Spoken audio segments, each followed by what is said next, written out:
नमस्कार सत श्री अकाल। डेली पोस्ट पंजाब हरियाणा हिमाचल तुसीं देख रहे हो तो मैं हाँ तुहाडे नाल दीप्ति शर्मा। 2022 की एक रिपोर्ट है वर्ल्ड हार्ट ऑर्गेनाइजेशन की तरफों जो जारी की गई, उसके आंकड़े दसते हैं कि साडे दुनिया दे विच हर मिनट 39 लोगों की जान हार्ट इशू करके जा रही है।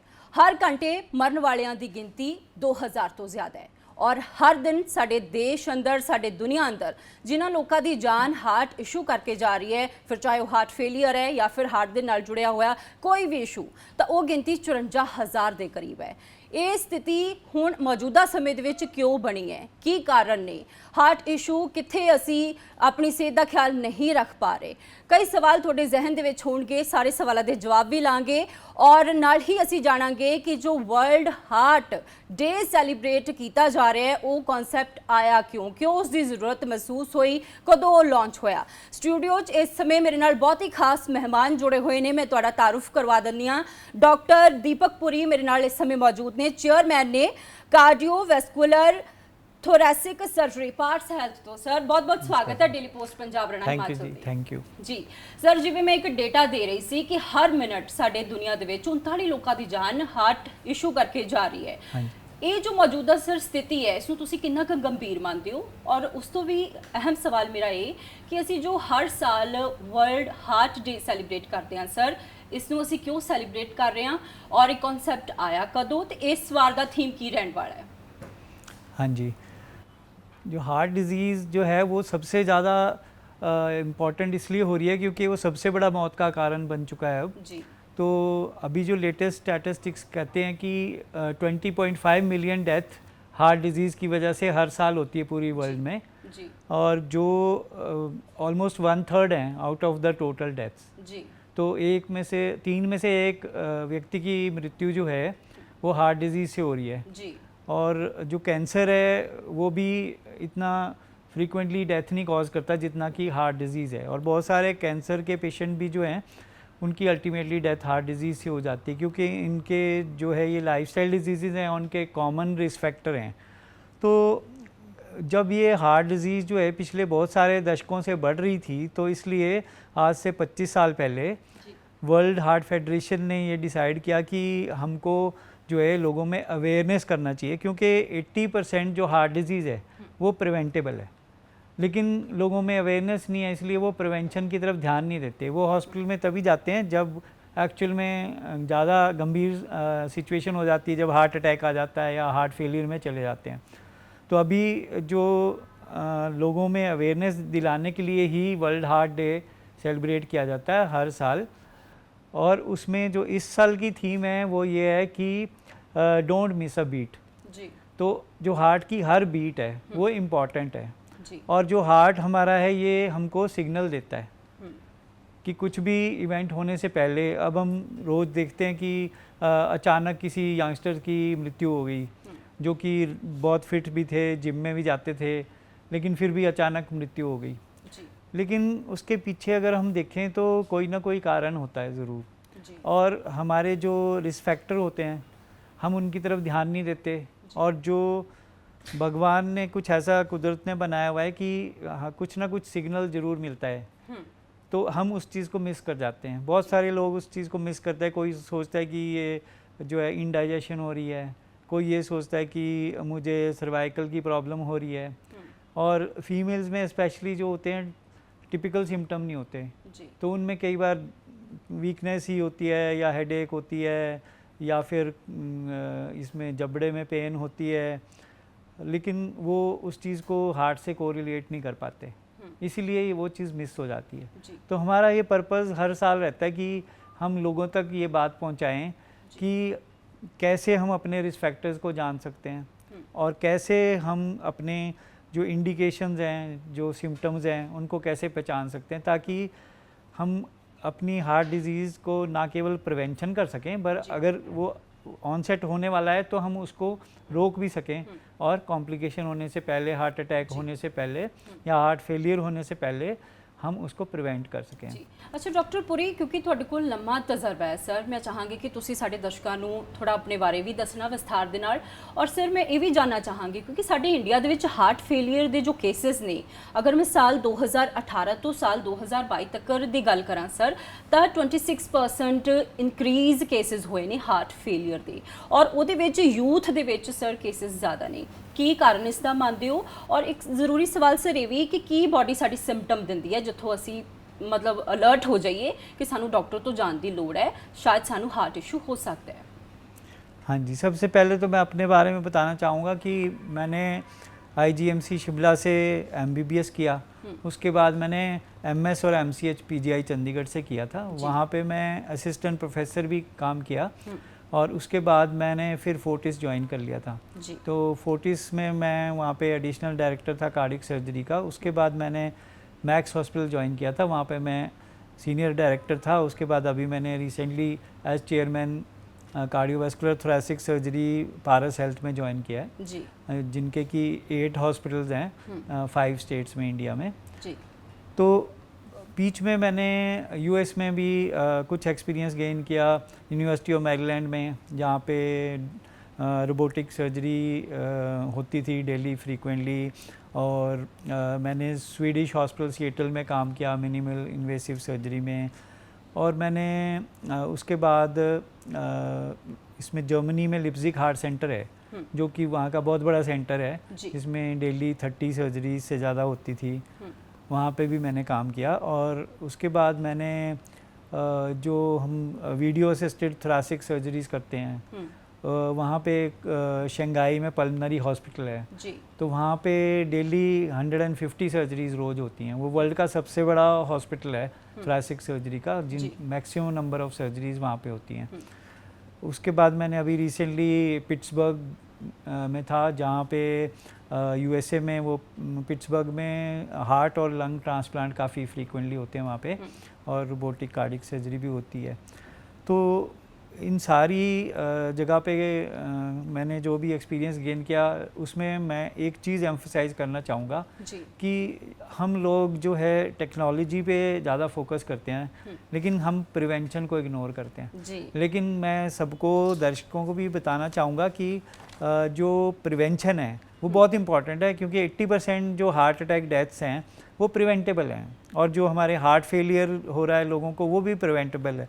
क्योंकि हार्ट फेलियर का सबसे बड़ा कारण ये है कि जो हार्ट अटैक के बाद पेशेंट्स लेट हॉस्पिटल तक पहुंचते हैं, तब तक उनके हार्ट का मसल काफ़ी डैमेज हो चुका होता है, और उसमें जो मसल एक बार डैमेज हो जाता है या डेड हो जाता है उसमें फिर रिकवरी नहीं हो पाती, तो इसलिए जो है हार्ट कमज़ोर हो जाता है, उसी के कारण हार्ट फेल होने लगता है। तो इंडिया में सबसे बड़ा कारण जो है ना वो इसलिए है कि हार्ट अटैक के बाद जो विंडो पीरियड होता है ना, जो फर्स्ट आवर होता है उसको हम गोल्डन आवर बोलते हैं जी। और जो फर्स्ट 6 to 8 आवर्स होते हैं उसमें जब हमारी आर्टरी में ब्लड सप्लाई बंद हो जाता है तो मसल को ब्लड नहीं मिल रहा, तो इसलिए वो स्लोली डेड होना शुरू हो जाता है। तो अगर हम टाइमली हॉस्पिटल पहुंच जाएं तो हम उसको डेड होने से रोक सकते हैं।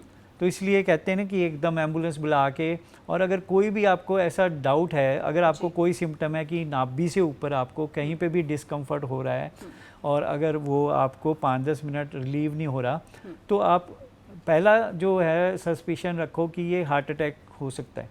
एक बार हार्ट अटैक रूल आउट हो जाए उसके बाद आप उसको बाकी चीज़ें सोच सकते हो कि ये इंडाइजेशन है या कुछ सर्वाइकल की प्रॉब्लम है या कोई और प्रॉब्लम है, लेकिन फ़र्स्ट पॉसिबिलिटी जो है वो हार्ट अटैक की रखनी चाहिए। और इमीडिएटली एम्बुलेंस से रश करेंगे हॉस्पिटल, तो वहाँ पे वो आपका इन्वेस्टिगेशन करेंगे, ECG करेंगे, ट्रोपोनिन टेस्ट करते हैं और इको कर सकते हैं, डिसाइड करेंगे कि ये हार्ट अटैक है या नहीं है। अगर हार्ट अटैक शुरू में कई बार होता है कि उसमें नहीं डायग्नोज हो पाता तो हम उनको ऑब्जर्वेशन में रखते हैं जी। क्योंकि पहले शुरू में ट्रोपोनिन टेस्ट कई बार नेगेटिव आ जाता है, लेकिन ऑब्जर्वेशन में रखने के बाद वो बाद में पॉजिटिव राइज होने शुरू होता है, तो पॉजिटिव भी हो सकता है जी। तो अगर हम टाइमली उसको ट्रीट करेंगे विदिन 1 आवर, अगर हम आर्टरी जो ब्लॉक है उसको हम खोल देते हैं अगर ST एलिवेशन MI में, तो मसल डैमेज होने से बच जाता है, तो फिर वो बाद में नॉर्मल अपनी लाइफ जी सकते हैं और हार्ट फेलियर के पेशेंट नहीं बनेंगे। ਡਾਕਟਰ ਦੀਪਕ, ਇਹ ਤੁਸੀਂ ਮੈਡੀਕਲ ਲੈਂਗੁਏਜ ਦੇ ਵਿੱਚ ਬਹੁਤ ਆਸਾਨੀ ਦੇ ਨਾਲ ਸਮਝਾਉਣ ਦੀ ਕੋਸ਼ਿਸ਼ ਕੀਤੀ, ਲੇਕਿਨ ਮੈਂ ਲੇਮੈਨ ਦੀ ਲੈਂਗੁਏਜ ਤੋਂ ਤੁਹਾਡੇ ਤੋਂ ਸਮਝਣਾ ਚਾਹਾਂਗੀ ਸਰ ਕਿ ਯੂਥ ਦੇ ਅੰਦਰ, ਯੰਗਸਟਰਸ ਦੇ ਅੰਦਰ ਸਡਨ ਡੈਥ ਦੇ ਕੇਸਿਸ ਥੋੜੇ समय ਦੇ ਵਿੱਚ ਬਹੁਤ ਵਧੇ ਨੇ ਸਰ, ਉਸ ਦਾ ਕੀ ਕਾਰਨ ਮੰਨਦੇ ਹੋ? ये जो पिछले हमने कोविड के बाद जो 2-3 साल हुए हैं उसमें हमने ये देखा है कि जो 25 से लेके 44 की एज ग्रुप में 29.9% इंक्रीज़ हुए हैं सडन कार्डियक डेथ यंगस्टर्स में ना। तो वैसे तो बाकी एज ग्रुप में भी हुआ है, लेकिन सबसे ज़्यादा इंक्रीज़ यंगस्टर्स में हुआ है। उसके बहुत सारे कारण हैं। एक तो ये है कि जो वैसे ही जो कोविड के बाद जो आर्टरीज में क्लॉट फॉर्मेशन, थ्रोम्बस बनने का रिस्क बढ़ गया था जी। और कई बार रिदम का प्रॉब्लम भी आ जाता है, अरिदमिया हो जाता है, और कई बार जो होता है स्ट्रोक भी हो सकता है, हार्ट फेलियर में भी जा सकते हैं पेशेंट।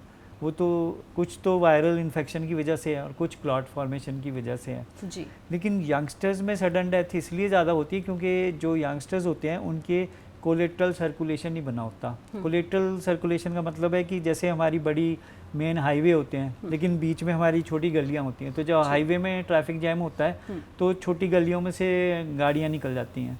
तो वो जो छोटी गलियां हमारे हार्ट में भी भगवान ने बनाई हैं, लेकिन वो यंग एज में वो डेवलप नहीं हुई होती, स्पेशली जो लोग फिज़िकल एक्टिविटी नहीं करते ना, तो उसमें वो डेवलप नहीं होती। वो डेवलप धीरे धीरे होती है, जैसे आपकी ब्लॉकेज होने शुरू होती है ना, तो जब उसमें ब्लड फ्लो में मेन आर्टरीज़ में आगे ब्लॉकेज आने लगती है तो वो फिर छोटी गलियां खुलना शुरू हो जाती हैं जी। तो जैसे किसी को अगर slowly over the period of 15-20 years 30 years अगर किसी को स्लोली ब्लॉकेज बढ़ रहा है तो उनके कोलेट्रल सर्कुलेशन ज़्यादा होती है, इसलिए अगर आर्टरी बंद भी हो जाए तो वो इधर उधर से ब्लड चला जाता है तो वो मसल डेड होने से बच जाता है। लेकिन यंगस्टर्स में जो होता है अगर सडनली किसी क्लॉट से वो बंद हो जाती है तो उनकी क्योंकि कोलेट्रल सर्कुलेशन नहीं है इसलिए वो फिर मसल डेड हो जाता है और एकदम अचानक डेथ हो जाती है। डॉक्टर दीपक, ਤੁਸੀਂ ਦੁਨੀਆ ਦੇ ਵੱਖ-ਵੱਖ ਦੇਸ਼ਾਂ ਦੇ ਵਿੱਚ ਮੈਡੀਕਲ ਸੰਸਥਾਵਾਂ ਦੇ ਨਾਲ ਤੁਸੀਂ ਜੁੜੇ ਰਹੇ ਹੋ, ਤੁਹਾਡੇ ਕੋਲ ਚੰਗਾ ਤਜਰਬਾ ਵੀ ਹੈ ਸਰ। ਜਦੋਂ ਮੈਂ ਕੰਪੈਰੀਜ਼ਨ ਦੀ ਗੱਲ ਕਰਦੀ ਹਾਂ ਕਿ ਸਾਡਾ ਦੇਸ਼, ਅਸੀਂ ਇਕਵਿਪਮੈਂਟ ਪੱਖੋਂ ਜਾਂ ਸਾਡੀ ਜੋ ਐਡਵਾਂਸਮੈਂਟ, ਜੋ ਸਾਡੀ ਤਿਆਰੀ ਦੇਸ਼ ਦੀ ਹੋਣੀ ਚਾਹੀਦੀ ਹੈ, ਅਸੀਂ ਕਿੰਨੇ ਕੁ ਤਿਆਰ ਹਾਂ? हमारा देश जो है ना वो बाकी देशों से पीछे नहीं है, ये हमारा मिसकंसेप्शन है। बहुत सारी चीज़ों में हमारा देश बाकी देशों से भी आगे है। जैसे बीटिंग हार्ट सर्जरी है, उसमें इंडिया को नंबर 1 मानते हैं पूरी वर्ल्ड में, और उसमें अभी भी वेस्टर्न कंट्रीज़ में लोग जो है पुराने टेक्निक से हार्ट को स्टॉप करके बाईपास करते हैं, कार्डियोपल्मोनरी बाईपास मशीन पे सारा ब्लड डाइवर्ट करके। लेकिन हम लोग जो है पिछले 20 साल से ज़्यादा से हम लोग बीटिंग हार्ट पे सर्जरी करते हैं, और हमारे जो पेशेंट्स हैं स्पेशली जैसे हार्ट अटैक के बाद जब हम बीटिंग हार्ट पे सर्जरी करते हैं या हार्ट फेलियर के बाद बीटिंग हार्ट पे सर्जरी करते हैं, उसमें जो है आउटकम बहुत अच्छा आता है। अगर हम उनको पंप पे करें तो उतना अच्छा आउटकम नहीं आएगा, उनका इमीडिएट भी जो है रिकवरी इतनी अच्छी नहीं होती, स्लो होती है, और उसमें जो मोर्टेलिटी रिस्क, डेथ का रिस्क होता है वो भी पुराने टेक्निक में ज़्यादा रहता है, और बीटिंग हार्ट में जो है ऑलमोस्ट नेग्लिजिबल होता है। बहुत हाई से हाई रिस्क भी हम करते हैं, कईयों का हार्ट अरेस्ट हो जाता है, हम उनका पंपिंग करके आर्टिफिशियल CPR करके उनको OT में लेते हैं, और उसके बाद हम बाईपास करते हैं, वो भी 3-4 दिन में रिकवर होके चौथे-5वें दिन घर चले जाते हैं। तो उसमें इंडिया जो है उसको पूरी वर्ल्ड मानती है कि बीटिंग हार्ट सर्जरी में इंडिया इज़ नंबर 1। ਜਿਵੇਂ ਸਰ ਤੁਸੀਂ ਕਿਹਾ ਕਿ ਅਸੀਂ ਕਿਸੇ ਦੇਸ਼ ਤੋਂ ਪਿੱਛੇ ਨਹੀਂ ਹਾਂ। ਮੌਜੂਦਾ ਸਮੇਂ 'ਚ ਤੁਸੀਂ ਵੇਖਿਆ ਹੋਵੇਗਾ ਸਰ ਕਿ ਅਸੀਂ ਜਦੋਂ ਕਿਤੇ ਰਹਿਣਾ ਹੈ, ਰਿਹਾਇਸ਼ ਸਾਡੀ ਹੋਏ, ਉਹਦੀ ਵੀ ਅਸੀਂ ਵਧੀਆ ਲੋਕੇਸ਼ਨ ਦੇਖਦੇ ਹਾਂ, ਅਸੀਂ ਕੱਪੜੇ ਵੀ ਅੱਛੇ ਪਾਉਂਦੇ ਹਾਂ, ਅਸੀਂ ਮੋਬਾਈਲ ਫੋਨ ਵੀ ਜਿਹੜਾ ਸ਼ਾਇਦ ਐਪਲ ਦਾ ਸਰ ਰੱਖ ਰਹੇ ਹਾਂ, ਲੇਕਿਨ ਅਸੀਂ ਦਿਲ ਦਾ ਖਿਆਲ ਕਿਉਂ ਨਹੀਂ ਰੱਖ ਪਾ ਰਹੇ? ਕਿੱਥੇ ਕਮੀ ਹੈ? ਕਿ ਜਾਗਰੂਕਤਾ ਦੀ ਕੋਈ ਕਮੀ ਹੈ? ਸਮੇਂ 'ਤੇ ਹੋਰ ਜ਼ਿਆਦਾ ਅਭਿਆਨ ਅਜਿਹੇ ਚੱਲਣੇ ਚਾਹੀਦੇ ਨੇ? हाँ, उसमें बहुत सारे ना रीज़न हैं। एक तो सबसे बड़ा रीज़न ये है कि बहुत सारे ना आजकल मिथ्स हैं, फ्लोट हो रहे हैं जी, जिसमें कि जैसे किसी को हार्ट की प्रॉब्लम होती है तो बहुत सारे लोग बोलते हैं कि इसमें जो है बिना कुछ किए, बिना हॉस्पिटल गए वो अपने देसी इलाज ट्राई करते रहते हैं। एक सर लाइफस्टाइल जो चेंज होया समय ਦੇ ਨਾਲ, ਉਹਦਾ ਕਿੰਨਾ ਕੁ ਵੱਡਾ ਰੋਲ ਹੈ? लाइफस्टाइल जो है हमारा पिछले 2-3 दशकों में बहुत चेंज हो गया जी, और जो है हमने पहले तो फिज़िकली एक्टिव होते थे सब लोग, अब फिज़िकली एक्टिविटी कम होगी बहुत। इंडोर गेम्स खेलते हैं, बचपन से ही इंडोर गेम्स खेल रहे हैं, आउटडोर गेम्स कम हो रही हैं। दूसरा ये है कि जो हमारी ईटिंग हैबिट्स ख़राब हो रही हैं, अब लोग इस पे नेट पे ऑर्डर करके फटाफट बना बनाया खाना मंगवा लेते हैं और फ्राइड फूड भी काफ़ी खाते हैं जी। एल्कोहल कंजम्पशन भी काफ़ी है, ਸਮੋਕਿੰਗ ਵੀ ਕਾਫੀ ਹੁੰਦੀ ਹੈ। ਅੱਛਾ ਡਾਕਟਰ, ਇੱਕ ਚੀਜ਼ ਸਾਡੀ ਸੋਸਾਇਟੀ 'ਚ ਬਹੁਤ ਕਹੀ ਜਾਂਦੀ ਕਿ ਜ਼ਿਆਦਾ ਨਮਕ ਦਾ ਸੇਵਨ ਕਰਨ ਦੇ ਨਾਲ ਵੀ ਹਾर्ट इशू ਹੁੰਦੇ, ਕਿ ਇਹ ਮਿਥ ਹੈ कि ये सच है? ज़्यादा नमक लेने से हमारा ब्लड प्रेशर ज़्यादा हो जाता है और हार्ट का रिस्क ज़्यादा बढ़ जाता है। तो उसमें जो गाइडलाइंस है ना, हम उसको फॉलो नहीं करते क्योंकि लोगों में अवेयरनेस नहीं है। सब अपने सेल्फ स्टाइल हैं हमारे कंट्री में कि अपने आप ही अपना सोच लेते हैं कि हमारा क्या बेस्ट है। और कुछ लोग जो होते हैं वो जिम में जाते हैं, लेकिन वहाँ पे भी उनको ये मालूम नहीं होता कि हमको कितना एक्सरसाइज करना चाहिए, हमारा हार्ट का टॉलरेंस कितना है जी। तो उसकी वजह से भी कई बार सुनने में आता है कि काफ़ी एक्सरसाइज करते थे लेकिन सडनली हार्ट अटैक से डेथ हो गई। तो हमारे हिसाब से जो है, जो हमारा रिस्क इवैल्यूएशन है बचपन से होना चाहिए। जब हमारे रिस्क फैक्टर आने शुरू होते हैं उससे पहले टीनेज में अगर हम ये जान लें कि हमारा क्या रिस्क फैक्टर है और उनको एजुकेट करें हम नौजवानों को कि इन चीज़ों से बचेंगे तो हार्ट का प्रॉब्लम नहीं होगा, है ना। जिसमें हमारा लाइफस्टाइल आ जाता है, फिज़िकल एक्टिविटी और डाइट के अलावा स्ट्रेस बहुत इंपॉर्टेंट हो गया आजकल। तो हमारे जो यंगस्टर्स को बहुत ज़्यादा स्ट्रेस है, अपने कैरियर का स्ट्रेस है, फाइनेंशियल स्ट्रेस है, रिलेशनशिप्स के बहुत स्ट्रेस आ रहे हैं आजकल। और जो उनको नींद पूरी नहीं हो रही है, जो रात को लेट तक जागना और सुबह तक लेट उठना, तो जो 7 आवर्स की या 8 आवर्स की नाइट स्लीप मैंडेटरी है वो पूरी नहीं हो पा रही है जी। आउटडोर एक्टिविटी नहीं हो पा रही, उसकी वजह से बहुत सारे लोगों के विटामिन डी लेवल बहुत लो हैं। और विटामिन डी लेवल लो होने से ना केवल हमारी बोन्स वीक होती हैं, हमारे हार्ट अटैक का रिस्क भी इंक्रीज़ हो जाता है जी। तो ये सारी बातें जो हैं ये अफेक्ट करती हैं। अपार्ट फ्रॉम दैट स्मोकिंग जो है वो बहुत बड़ा रिस्क फैक्टर है। जो हमारे 3 प्रिवेंटेबल रिस्क फैक्टर हैं उनमें नंबर 1 पे स्मोकिंग है, नंबर 2 पे ओबेसिटी है, मोटापा है, और नंबर 3 पे अल्कोहल है। और एनवायरमेंटल फैक्टर कितना सर इसमें? इन्वायरमेंट पोल्यूशन भी बहुत अफेक्ट करता है, हमारे लंग्स को भी वो इफ़ेक्ट करता है, हमारे हार्ट को भी इफ़ेक्ट करता है। और जो जैसे स्मोकर जो एक्सहेल करते हैं स्मोक, वो बाकी लोग जो आसपास हैं उसको इनहेल करते हैं, तो उसकी वजह से भी उनको इक्वली रिस्क बढ़ जाता है। अच्छा डॉक्टर पुरी, ਜਦੋਂ ਕਦੇ ਵੀ ਅਸੀਂ ਕਿਸੇ ਵੀ ਬਿਮਾਰੀ ਦੇ ਨਾਲ ਲੜਨ ਦੀ क्षमता ਦਾ ਜ਼ਿਕਰ ਕਰਦੇ ਹਾਂ ਤਾਂ ਏਜ ਫੈਕਟਰ ਬਹੁਤ ਵੱਡੀ ਭੂਮਿਕਾ ਨਿਭਾਉਂਦਾ ਹੈ। ਤਾਂ ਜਿਹੇ ਚ ਕਿ ਤੁਸੀਂ ਸਾਡੇ ਦਰਸ਼ਕਾਂ ਨੂੰ ਦੱਸ ਸਕਦੇ ਹੋ ਕਿ ਕਿਹੜੇ ਏਜ ਫੈਕਟਰ ਦੇ ਅੰਦਰ ਮਤਲਬ ਕਿਸ ਉਮਰ ਤੋਂ ਕਿਸ ਪੜਾਅ ਤੱਕ ਜ਼ਿਆਦਾ ਖਤਰਾ ਰਹਿੰਦਾ ਹੈ ਔਰ ਕਿੱਥੇ ਘੱਟ ਹੈ? ये बहुत इम्पॉर्टेंट है आपका सवाल, क्योंकि पहले जैसे अब्रॉड में हम देखते हैं तो वहाँ पे 65-70 की एज के बाद ही लोग आते थे आर्टरीज में ब्लॉकेज लेके। लेकिन फिर इंडिया में मैंने देखा कि लोग 50s में आते थे, फिर 40s में भी आने लगे। तो हमारी जो ऑनसेट है डिज़ीज़ वो वहाँ से अर्ली होती है, 15 साल अर्ली होती है उनसे, वेस्टर्न पॉपुलेशन से। और फिर हमने देखा कि जो नेक्स्ट जनरेशन है, कई मैंने जैसे ग्रैंडफादर का ऑपरेशन किया, उसके बाद उनके बेटे का किया, तो उनके बेटे की ऑनसेट जो थी 15-20 साल पहले थी, और उसके बाद उनके ग्रैंड सन का या ग्रैंड डॉटर का अगर ऑपरेशन किया तो उनकी ऑनसेट उनसे भी अर्ली है। तो अब तो हमारे पास जो है मतलब 30s में आने लगे लोग, फिर अब 20s में भी आने लगे हैं। तो ये बहुत ही एक चिंता का विषय है, क्योंकि डे बाय डे जो है ना, more and more younger population they are coming for treatment for heart disease.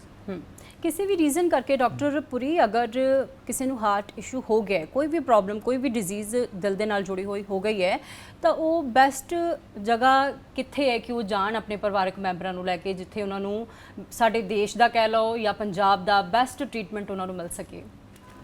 देखो बेस्ट तो ये है कि हम जो है एवरी इंडिविजुअल जो है उसको अपना पहले रिस्क वैल्यूएशन कराना चाहिए। वो बहुत सिंपल है, आपको हॉस्पिटल में जाने की ज़रूरत नहीं है। इवन हमारा एक वेबसाइट है cardiomurgeon.com करके, हमने कार्डियोमर्जन एक संस्था शुरू की थी 2011 में। उसका मेन पर्पज़ था कि पूरे वर्ल्ड में हम अवेयरनेस को फैलाएं कि कैसे हम हार्ट डिजीज़ से बच सकते हैं, कैसे हम उसको ट्रीट करें, क्या लेटेस्ट टेक्नोलॉजीज़ हैं। तो हमने वर्ल्ड कॉन्फ्रेंस की थी, उसमें 22 कंट्री से लोग आए थे, और उसके बाद हम हर साल कर रहे हैं अभी डिफरेंट कंट्रीज़ में। हमने कितनी बार यूएस में करी, ओरलैंडो में, फिर टोक्यो में हमने करी, जापान में 3 टाइम्स कर चुके हैं, सिंगापुर में भी 3 टाइम्स कर चुके हैं, और हम जो है इंडिया में भी करते रहते हैं जी। तो उसमें हम लोगों में अवेयरनेस कराते हैं। रिस्क फैक्टर एक बार आपके आइडेंटिफाई हो जाएं तो उसमें सिंपल काउंसलिंग से हम उनको कंट्रोल कर सकते हैं। अगर आपको सिम्टम्स कुछ आने लगते हैं, है ना, कुछ रिस्क फैक्टर आ गए, कुछ सिम्टम्स आ गए, तो फिर हमको अर्लीस्ट पॉसिबल भी जाके अपने नियरेस्ट जो डॉक्टर है उनसे मिलना चाहिए।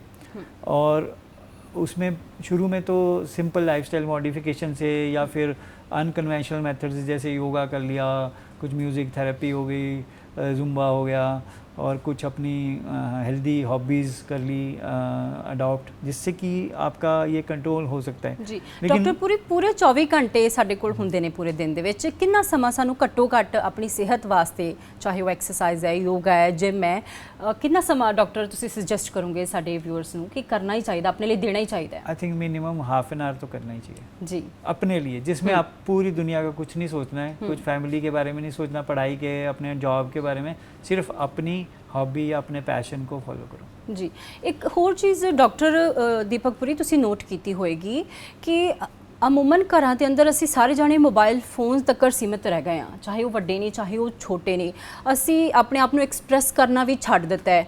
वो वाली चीज़ दिल दे लई या दिल दे इशू दे लई किन्नी क मतलब रिस्पॉन्सिबल है या घातक है कि सानू इस ते गौर करने की लोड़ है वाकई? इसमें बहुत सारे एविडेंस है कि जो लोग मिक्सअप नहीं होते, जो सोशलाइज नहीं करते, जी, उनका जो है हार्ट का रिस्क ज़्यादा हो जाता है। और जो लोग जैसे मोबाइल पे हर समय रहते हैं जी, तो उसमें जो है वो एक तरह से वो आपकी जो एक्टिविटी है, एक तो फिज़िकल एक्टिविटी भी कम हो गई, और दूसरे जो है आप उसी तक सीमित रह जाते हो, तो आपको बाकी अपनी हॉबीज़ को परस्यू करने का टाइम नहीं मिलता। तो इसलिए ये भी एक बहुत बड़ा रिस्क फैक्टर हो रहा है। और साथ में ये भी है कि सर्वाइकल की प्रॉब्लम बढ़ रही है। बहुत सारे लोगों को सर्वाइकल स्पॉन्डिलोसिस के साथ हमारे पास आते हैं because of the bad posture. वो मोबाइल लेके लेट के मोबाइल देख रहे हैं और पूरा टाइम उसी पे लग रहे हैं, तो उसकी वजह से बहुत सारे लोगों को ये स्पाइन की प्रॉब्लम्स भी आ रही हैं। जी, और जिवें तुसी भी डॉक्टर जिक्र कर रहे सी कि prevention is always better than cure, है ना।